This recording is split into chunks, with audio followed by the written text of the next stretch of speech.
bagaimana sanksi dikenakan terhadap orangnya ataupun korporasi itu harus benar-benar dipikirkan keberlanjutan dari korporasi atau PT LEB itu harus berjalan.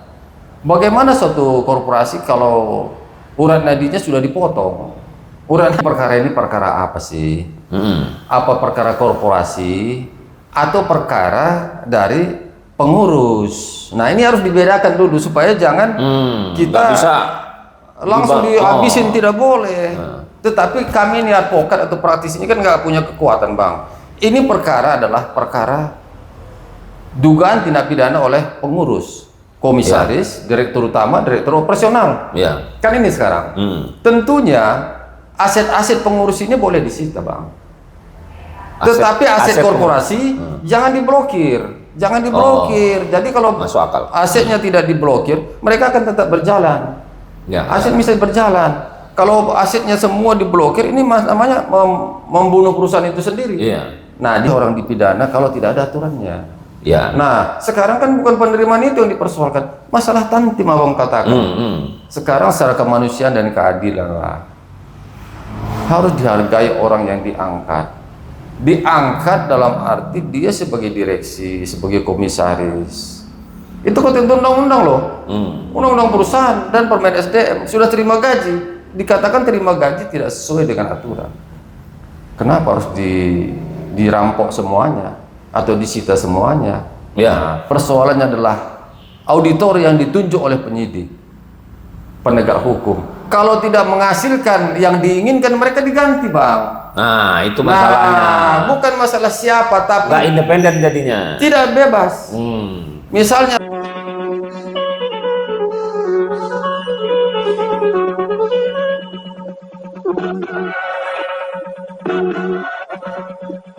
Assalamualaikum warahmatullahi wabarakatuh. Kembali lagi dengan saya Ferdi Gimsan di Gunsan Talk. Kali ini saya mengunjungi sahabat seorang pengacara terkenal di Lampung, Pak Sopyan Sitepu. Beliau ini banyak juga menangani perkara tipikor atau yang berhubungan dengan ekonomi ya. Nah, kali ini kita sebenarnya pembukanya adalah kasus PT Lampung Energi Berjaya. Tapi kita nanti lebih dalam juga soal bagaimana dampak dari tindakan tipikor ini terhadap suatu perusahaan, kemudian terhadap ekonomi dari karyawan dan seterusnya. Selamat pagi, Selamat pagi. Assalamualaikum. Waalaikumsalam. Nah, Pak Sopyan, menengok kasus LEB ini dari awal ya, saya 2024 ya Pak ya? Iya, 2024 ya. Ini dari awal barang itu disita, kemudian belum ada tersangka, belum ada audit, setahun kemudian baru ada tersangka, baru diaudit gitu. Terus perusahaan ini jadi nggak jalan, Pak Sopyan. Jadi nggak jalan, dampaknya karyawan nggak digaji, kemudian income PAD itu hilang. Nah, bagaimana pendapat Pak Sopyan soal ini? Coba. Terima kasih. Assalamualaikum warahmatullahi wabarakatuh. Waalaikumsalam. Tapi pun, Pun. kasus ini sangat menarik sekali. Tidak hanya dari sisi penegakan hukum, tetapi saya melihat seperti yang dibilang Bang Ferdi tadi adalah masalah keadaan ekonomi dari karyawan-karyawan semua PT LEB dan terutama korporasinya. Justru dalam hal ini saya teringat suatu teori hukum oleh Posner, The Economic Analysis of Law. Itu orang hukum, Pak? Iya. Orang hukum? Iya, orang hukum. Salah satu hakim terkenal di Amerika. Jadi pengertian teori adalah dua variabel yang harus diperhatikan, atau dalam hal ini hukum dan ekonomi. Dalam melakukan penegakan hukum harus diperhatikan utility, artinya kegunaan penegakan hukum ini. Kemudian rasionalkah atau tidak? Artinya setiap putusan-putusan hukum harus ditinjau dari sisi ekonomi, merugikankah atau tidak. Merugikan ini bukan negara aja, Pak ya? Bukan negara saja. Dalam konteks negara, rakyat itu juga termasuk adalah bagian dari negara. Nah, oleh karena itu kita sebenarnya perlu merenungkan secara bijaksana penegakan hukum itu tujuannya apa. Saya katakan demikian seperti dari pertanyaan Bang Ferdi tadi. Dampak dari penegakan hukum ini adalah bagaimana perusahaan yang baru pertama sekali berdiri, yang tugasnya adalah menampung PI, menampung uang, tugas pemerintah. Nah. Perusahaan ini ditentukan tidak boleh bekerja lain selain menampung uang itu. Kalau bisa, kenapa tidak induk perusahaan dari LEB, itu LJU? Ya. Maka dibuat perusahaan itu sendiri. Nah, tapi kemudian menurut penegak hukum, kita tidak a priori, tapi menurut penegak hukum ini ada permasalahan, ada pelanggaran hukum lah, langsung dilakukan tindakan hukum. Dampaknya penyitaan rekening, dampaknya seluruh korporasi, pengurus korporasi itu dilakukan penegakan hukum, dan dampaknya juga adalah sekarang korporasi ini sudah dapat dikatakan tidak lagi bergerak. Karyawan juga sudah tidak ada diberikan gaji lagi. Kantor juga udah nggak ada. Kantor juga sudah tidak diteruskan. Nah, ini yang perlu kita pikirkan. Sementara ini adalah penghasilan terbesar Provinsi Lampung. Nah, ini yang perlu kita pikirkan, bagaimana caranya agar ke depan kita lebih melihat jauh ke depan. Penegakan hukum harus untuk kesejahteraan rakyat. Nah, Pak Sofyan, sekarang ini kan ada tanda petik ya, ada pertanyaan di kepala saya dari awal itu. Kenapa sih sudah ada penyitaan? Iya. Tetapi berlarut-larut sampai setahun baru ditersangkakan. Iya. Kan artinya dari awal belum ada bukti permulaan. Iya. Nah, hukum kita yang tadi kata Iya. Pak Sofyan, ini kan ada dampak ekonominya. Iya. Ya, dampak ekonominya itu kan bagi negara, tentunya bagi rakyat, karena Iya. negara itu kan ada rakyatnya kan. Betul. Nah, ini kan punya dampak, orang nggak enak tidur. Iya. Karena nggak jelas, belum diterangkan menggantung barangnya. Kemudian unit usaha yang mendatangkan PAD ini jadi nggak bekerja lagi. Iya. Mau ngapa-ngapain nggak ini? Apa nggak ada? Apakah memang karena jaksa ini tidak punya sanksi soal itu? Karena tafsirnya pun bisa macam-macam karena Iya. tidak ada aturan mainnya. Apa seperti itu? Jadi sebenarnya dalam tinjauan hukum kan pelaku tindak pidana itu adalah dapat bersifat manusia atau individual, natural person atau reh person. Satu orang, satu badan hukum. Di dalam KUHP kita yang baru berlaku itu sangat dilindungi sekali korporasi. Dilindungi korporasi. Sangat dilindungi. Apabila korporasi melakukan tindakan hukum pokok saja itu tidak dibuat pembubaran perusahaan, tetapi adalah hukuman denda. Nah, artinya bagaimana sanksi dikenakan terhadap orangnya ataupun korporasi itu harus benar-benar dipikirkan keberlanjutan dari korporasi atau PT LEB itu harus berjalan. Bagaimana suatu korporasi kalau urat nadinya sudah dipotong? Urat nadi saya masukkan itulah rekeningnya diblokir. Iya, nggak bisa tidak bisa jalan. lagi, semua udah habis. Nah, oleh karena itu pemblokiran rekening itu sebenarnya harus dipikirkan untuk keamanan penyidikan, bukan semata-mata kita hanya tembak terus, tidak seperti itu. Ini oleh karena itu saya lihat dampaknya ini harus dipikirkan, dampak PAD, dampak masyarakat ini harus dipikirkan supaya ke depan mengurangi resiko lah dalam penegakan hukum, Bang. Itu. Nah, kalau ininya kan ini kalau perusahaan itu berjalan ya, Siap, Bang. uang disita ini kan belum sah kalau nggak ada putusan pengadilan yang inkrah bahwa ini disita untuk negara. Iya. Ya kan? Kalau dia belum, pertanyaannya begini.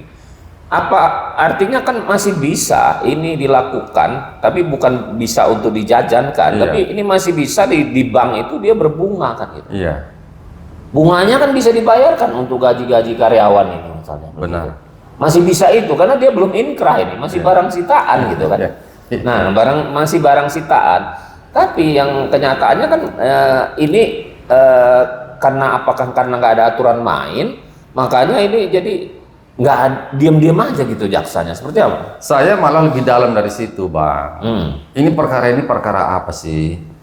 Apa perkara korporasi atau perkara dari pengurus? Nah, ini harus dibedakan dulu supaya jangan kita nggak bisa langsung dihabisin tidak boleh. Tetapi kami ini advokat atau praktisi ini kan nggak punya kekuatan, Bang. Ini perkara adalah perkara dugaan tindak pidana oleh pengurus, komisaris, direktur utama, direktur operasional. Kan ini sekarang.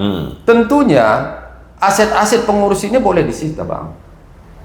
Tetapi aset korporasi jangan diblokir. Jangan diblokir. Jadi kalau asetnya tidak diblokir, mereka akan tetap berjalan. Aset bisa berjalan. Kalau asetnya semua diblokir, ini namanya membunuh perusahaan itu sendiri. Nah, di sini saya lihat. Berarti termasuk kejaksaan itu merugikan negara juga. Nah, dalam tanda kutip artinya kalau pengamatan saya ini tidak boleh diblokir asetnya. Tidak boleh aset perusahaan tidak boleh diblokir untuk berlanjutnya. Nah, sehingga ini perlu di sini letaknya kita tidak boleh saling mencurigai. Kejaksaan atau penyidik itu sebaiknya juga berkoordinasi bagaimana cara melanjutkan satu perusahaan. Tidak dengan penegakan hukum, dampaknya itu kita tidak pikirkan. Penyitaan itu harus betul-betul ada syaratnya, penyitaan itu atau blokir lah. Itu adalah uang yang diragukan atau tidak lagi diperlukan, atau mungkin misalnya ini barang bukti tidak pidana.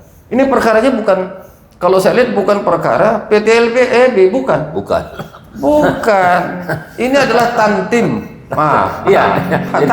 Jadi sebentar, Pak. Jadi seperti kata Pak Sopyan tadi, bahwa ini kan ada dua, ada korporasi, ada pengurus. Ya, ada orang di dalam itu yang menjalankan korporasi ini. Benar. Ini harus dibedakan. Kalau asetnya si manusia yang ngurus ini sudah disita, korporasi ini kan barang mati. Tapi dia berjalan karena orang ini. Betul. Nah, apapun bentuk asetnya, ya harusnya bisa berjalan. Bisa berjalan. Kan pengurusnya harus. ini. Jadi kan pengurusnya ini bisa aja sementara diganti dulu kan gitu, Pak? Diganti dulu. Diganti dulu kan gitu ya. Jadi nggak didiamkan seperti ini. Nah, selanjutnya apa ini yang kalau dugaan dari Pak Sopyan ini apa? Mengapa seperti ini? Di sini kalau saya tidak menyalahkan siapa-siapa, tapi di sini letaknya ada suatu harus dibuat rencana penyidikan itu apa. Nah, sebenarnya di kejaksaan atau itu sudah jelas rencana penyidikan. Tetapi apakah ini karena ini mohon maaf karena sekarang digaungkan carilah jumlah yang terbesar untuk melakukan penyitaan. Nah, disita-sita saja.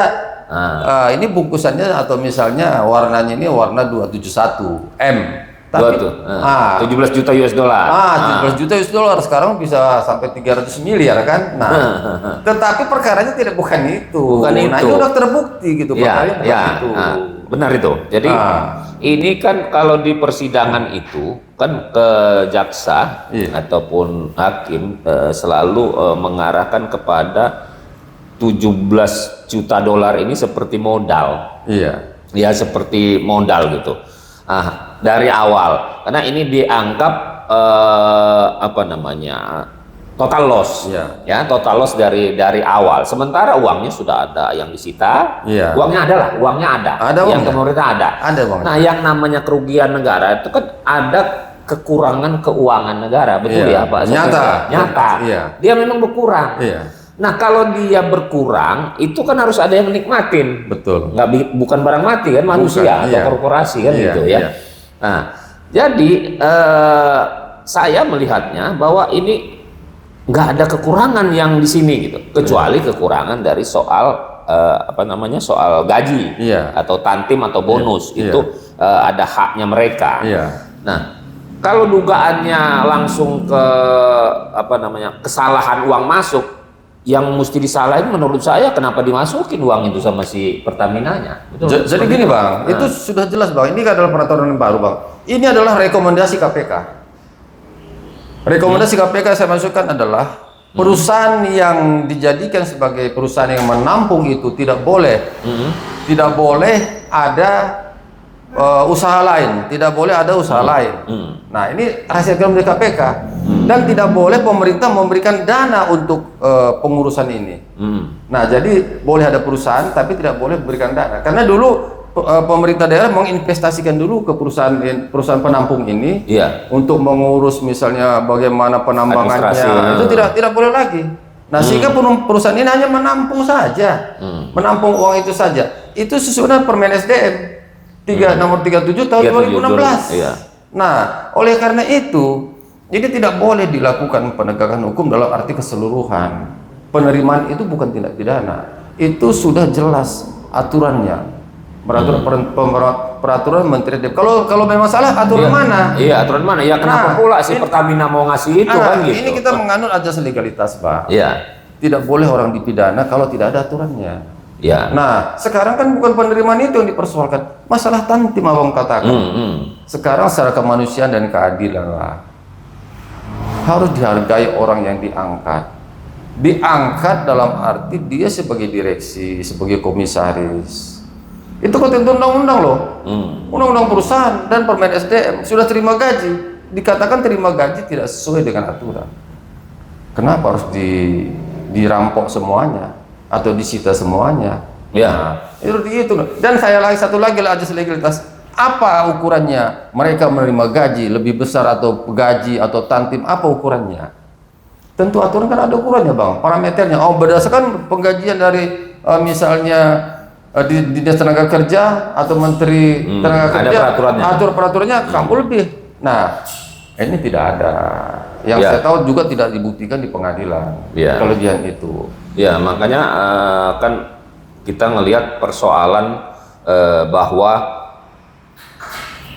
yang namanya kesalahan kalau diambil dari hulunya tadi, soal pendirian perusahaan itu kan secara hukumnya saya melihatnya sebagai kesalahan administrasi. Terus menurut Pak Sopyan, hukum itu di dalam corporate seperti ini, apakah harus memperbaiki administrasi dulu, apakah langsung dipidana? Jadi ini di dalam putusan Mahkamah Konstitusi juga sudah jelas. Hal-hal yang bersifat administrasi diselesaikan secara administrasi. Tidak langsung kecuali kalau tidak bisa diselesaikan secara administrasi. Ke pidana. Iya. Tentunya dalam hal ini saya juga mengikuti dan melihat semua berkas bahwa semua tentang keuangan mereka meminta BPKP. BPKP itu melakukan suatu pemeriksaan secara rutin. Tidak ada kesalahan dalam pengelolaan ini. Nah, disinilah mohon maaf saya agak jauh sedikit, Bang. Masalah auditor, kenapa harus diminta BPK menurut Undang-Undang Dasar pasal 23E dan itu harus yang bebas dalam hal memeriksa keuangan, harus dalam lembaga yang bebas independen, tidak terikat. Persoalannya sekarang kita tidak mempersoalkan siapapun yang memeriksa, tetapi persoalannya adalah auditor yang ditunjuk oleh penyidik, penegak hukum. Kalau tidak menghasilkan yang diinginkan, mereka diganti, Bang. Nah, itu masalahnya. Bukan masalah siapa, tapi nggak independen jadinya. Tidak bebas. Misalnya lah kita katakan ada seorang misalnya disuruh melakukan audit, tidak menimbulkan kerugian, dicari lagi yang menimbulkan kerugian. Jadi nggak siap salah ini. Nggak siap, karena kalau sudah dilakukan penyelidikan harus terjadi. Harus salah. Itu udah saya lihat. Padahal itu kan nggak kan bisa aja manusia juga bisa salah kan, manusia gitu bisa ya. salah. Nah, ya kembali soal audit nih, menarik nih. Karena saya ada pertanyaan juga, karena si auditor ini stay bertempat tinggal di Kalimantan Timur. Apakah auditor ini Kalimantan Timur? Karena dia di fakta persidangan ketika penasihat hukum bertanya bahwa LEB sudah ada audit BPKP, ya kan? Udah Lampung. BPKP, nah, ketika ditanya si ahli auditor ini, BPKP ini juga katanya, beda kata dia. Nah, ini kan agak repot juga kita. BPKP ini kan satu institusi, Pak. Betul. Masa beda? Ya kan? Betul. Orangnya aja beda, tapi institusi nggak boleh beda, betul kan, Pak Sopyan? Benar. Karena Pak Sopyan sebagai orang hukum, saya ingin bertanya seperti ini. Auditor ini mengaudit kenapa dibilang total loss berdasarkan pendapat ahli. Pertanyaannya, kenapa? Apakah pendapat ahli itu sudah bisa menggugurkan sifat audit itu, Pak Sopyan? Nah, jadi sebenarnya saya sangat melihat ini adalah tendensius. Auditor-auditor yang dipilih ini banyak yang tendensius, Bang. Karena syarat-syarat dari suatu disebut total loss itu ada. itu barang itu sama sekali tidak bisa digunakan. Tetapi apabila masih dalam tahap bisa dihitung, itu tidak boleh total loss. Itu menurut peraturan BPKP. Tidak boleh, nggak boleh itu dilakukan total loss. Tapi pendapat ahli tadi Pak, itu memang dasar hukum tak pendapat ahli? Pendapat ahli sebenarnya itu dasar, itu salah satu alat bukti. Tapi kan ya alat bukti betul. Iya. Tapi apakah itu bisa pendapat hukum menentukan di mana auditor itu kan sudah berjalan dengan dasar hukum. Dia lihat dulu dasar hukum pendirian perusahaan dan segala-galanya. Betul. Itu sudah inkrah Pak pasti. Nah sekarang ada pendapat ahli, dia sudah mengacu itu padahal belum putusan pengadilan pendapat ahli itu. Nah itu sebenarnya gini Bang, menurut prinsip dari pembuktian di pengadilan, pendapat ahli itu tidak mengikat hakim.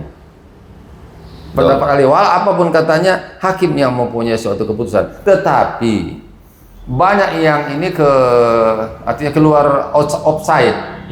Dia kalau auditor tidak boleh berpendapat. Tidak boleh menyatakan ada penyimpangan, tidak boleh ada perbuatan melawan hukum. Tetapi auditor itu yang latar belakangnya saja bukan hukum, dia sudah menyampaikan pendapat. Nah itu tidak boleh. Ini kalau total loss, kembali kita yang tadi, mereka menyatakan total loss karena ada penyimpangan.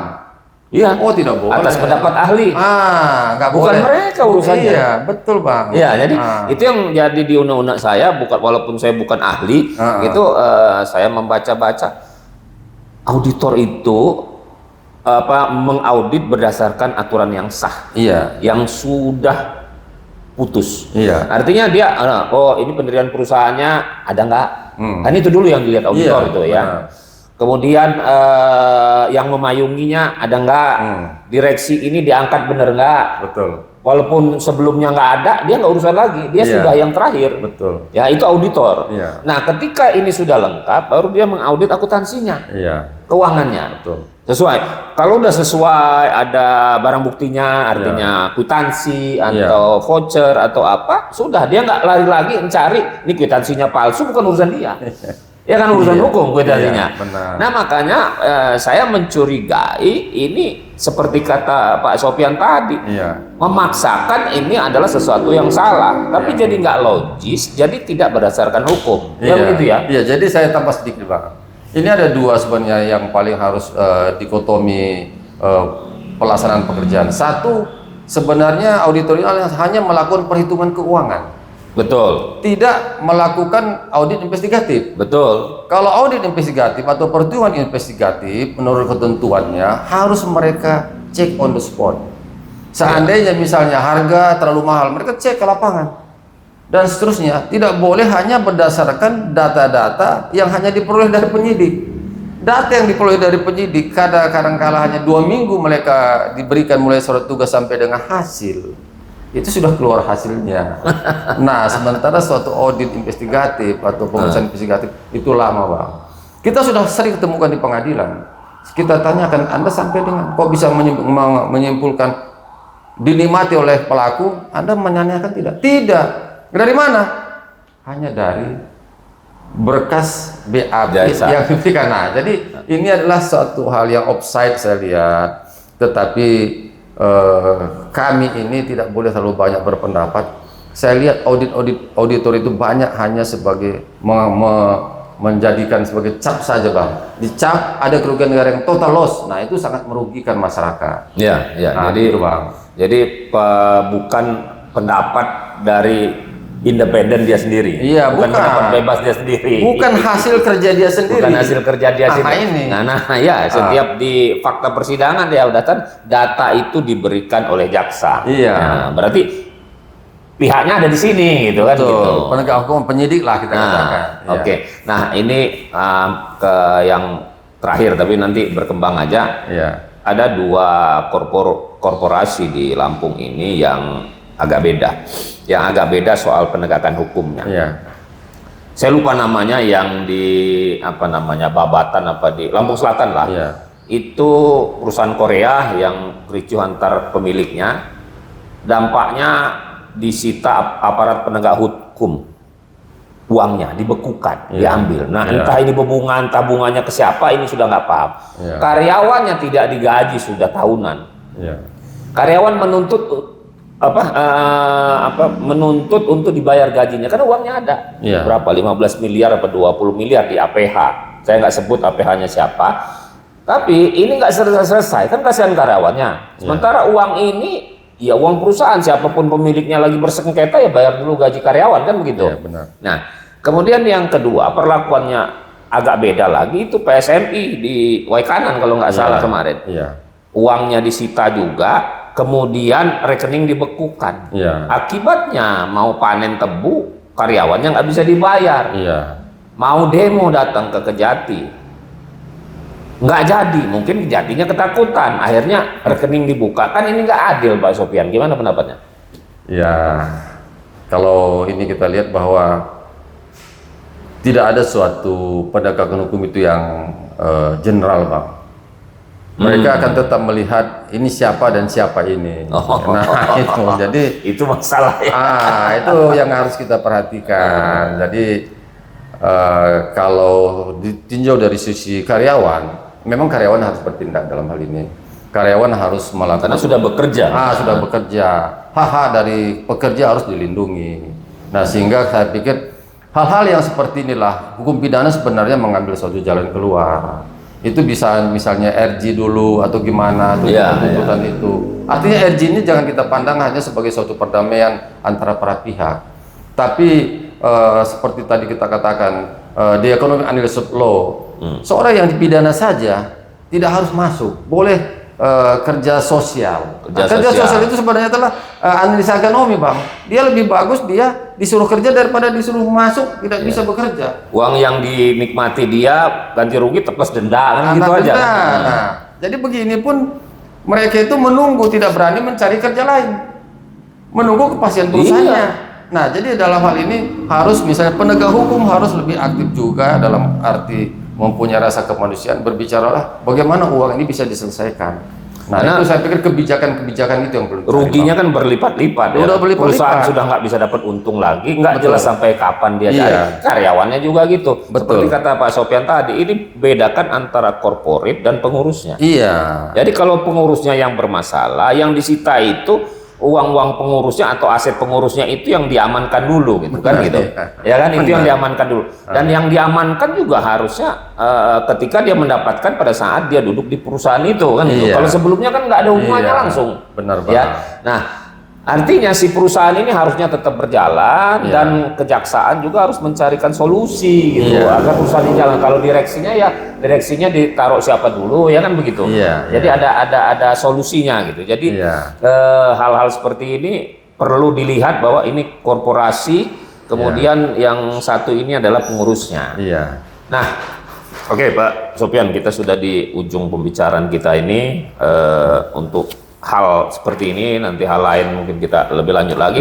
Kalau ada yang masih perlu disampaikan untuk closing statement, silakan Pak. Iya, saya hanya melihat bahwa apapun yang dilakukan ini adalah untuk kepentingan bangsa. Artinya penegakan hukum yang dilakukan adalah harus melihat dampak-dampak yang dapat merugikan masyarakat. Tentunya penegakan hukum tidak bisa juga artinya disamaratakan.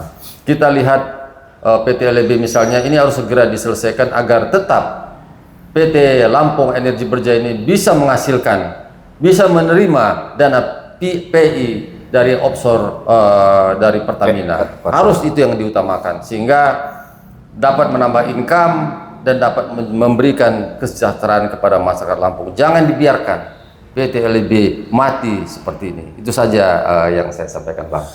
Pemirsa Good Talk, kita sudah dengarkan closing statement dari Pak Sopyan Sitepu, dan kepada pemerintah Provinsi Lampung, Pak Gubernur Mirja sudah berulang kali juga saya bukan menggurui, bukan juga mengatur, tapi ini seperti kata Pak Sopyan, ini adalah potensi uang PAD yang besar selain PKB gitu. Sebaiknya perusahaannya jangan digantung-gantung, baiknya perusahaannya suruh mengurus lagi yang pendapatan 2024-2025. Orangnya ini bermasalah, misalnya dituduhkan jaksa, tapi perusahaannya kan nggak bermasalah, perusahaannya gitu, nggak ada yang salah atas perusahaannya ini, orang uangnya bisa masuk ke PAD gitu. Nah ini juga harus cepat, begitu juga DPRD juga harusnya coba membantu gubernur untuk menghidupkan PT Lampung Energi Berjaya ini, jangan dibuat mati, karena banyak yang dirugikan dari keputusan hukum yang menurut saya belum berkeadilan. Demikianlah bincang-bincang kita kali ini, semoga bermanfaat. Wabillahi taufiq wal hidayah. Wassalamualaikum warahmatullahi wabarakatuh. Salam.